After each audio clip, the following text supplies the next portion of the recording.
Hey, coucou, bienvenue sur cette nouvelle vidéo. Sur cette vidéo, je vais répondre à cette story qui a été lancée par Maison Grise. Vous le savez peut-être pas, mais quand je suis en train de travailler, que ce soit sur des séances photos ou sur des sites internet, il faut savoir qu'il me faut un bruit de fond. Donc ça peut être aussi bien des séries, des musiques, mais également YouTube. Je suis une accro de YouTube. Et quand j'ai vu cette story pendant ma petite pause, juste avant, j'ai regardé une des vidéos de Pierre Cross qui travaille dans Maison Grise. Cette vidéo, c'est celle-ci, où ils font un cache-cache géant dans Astérix. Et pour cela, j'ai été me dire, il y a un film Astérix qui est sorti il y a pas longtemps, pourquoi ne pas prendre leurs têtes et les mettre sur les affiches? Et c'est ce qui va se passer dans cette vidéo.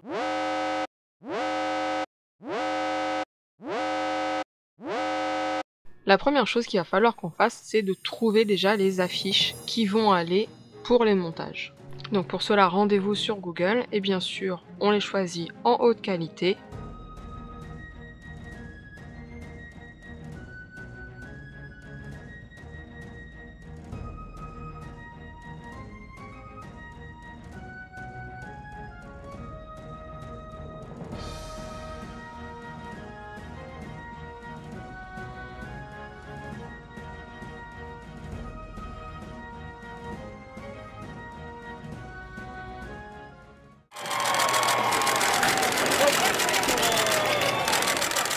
Pour le premier montage, on va commencer par Frédéric. Ce que je fais, c'est que je vais ouvrir les 4 photos que j'ai trouvées, me rendre sur Instagram, regarder les photos des centurions et trouver une photo de Fred dont le visage est dans le même angle ou avec, si j'ai de la chance, le bon éclairage.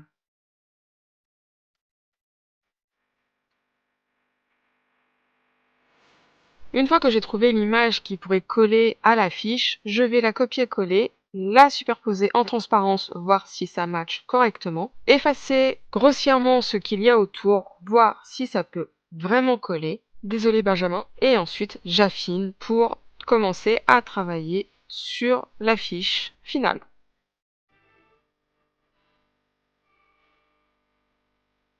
Comme avec le copier-coller depuis Instagram, je perds un peu en netteté de l'image.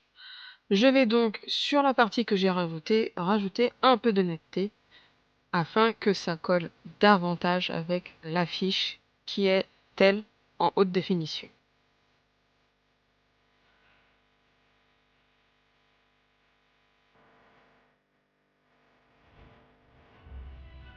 Lorsque je fais une création à partir d'une de mes photos, la gestion de la lumière est travaillée en amont. Là, ce n'est pas le cas, c'est pourquoi je vais passer quelques minutes pour pouvoir travailler sur l'éclairage et rétablir les ombres et les lumières là où il faut pour que ça matche davantage avec l'image originale.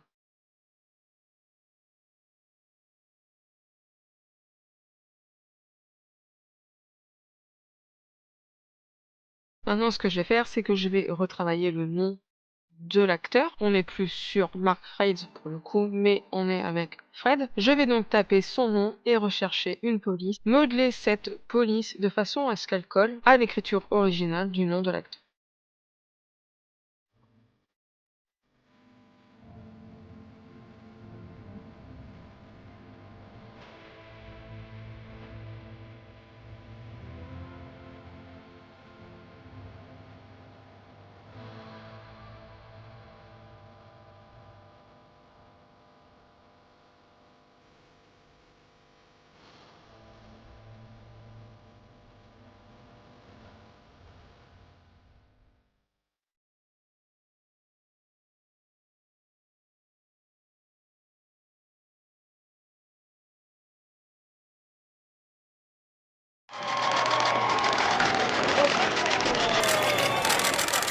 Maintenant, je vais passer à Astérix et donc à Benjamin Verrecchia.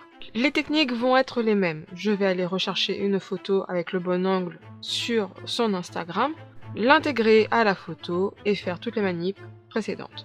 Toutefois, je vais jouer quand même un peu les feignasses par rapport au nom. Je vais pas m'amuser à retrouver toute la police. Je vais simplement faire un copier-coller de ce que j'ai fait chez Fred, chez Benjamin.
Cette fois-ci, on attaque le dernier protagoniste, Obélix, qui a été interprété par Gilles Lelouch dans le film original et qui va être ici remplacé par Pierre Cross. Je dois avouer que cette partie-là a été la partie la plus compliquée pour moi, tout simplement parce que l'affiche de Gilles Lelouch n'est pas à l'avantage de l'acteur, et donc de ce fait, il a été compliqué pour moi de trouver une photo qui mette Pierre à son avantage. C'est pourquoi j'ai fait 2 essais et donc pour trouver le bon visage, j'ai été sur Instagram et finalement j'ai été rechercher une image sur la dernière vidéo qui a été mise en ligne par Pierre pour essayer de trouver quelque chose qui soit à son avantage et j'espère que Pierre tu m'en voudras pas. J'ai fait ce que j'ai pu pour ne pas trop te mettre dans un mood un peu bizarre. Malgré cette difficulté, le montage en lui-même reste identique au précédent, donc je vous laisse regarder les différents essais qui ont été faits et on se retrouve à la fin de cette vidéo.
dis à bientôt pour une nouvelle vidéo. Ciao!